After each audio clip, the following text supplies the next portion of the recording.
أمر حكيم أمرا من عندنا إنا كنا مرسلين رحمة من ربك إنه هو السميع العليم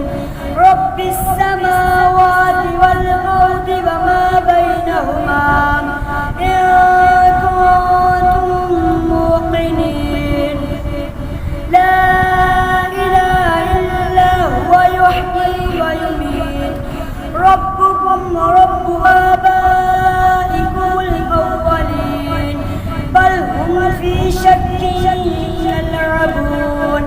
فارتقب يوم تأتي السماء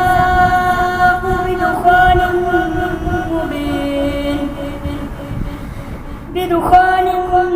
مبين يغشى الناس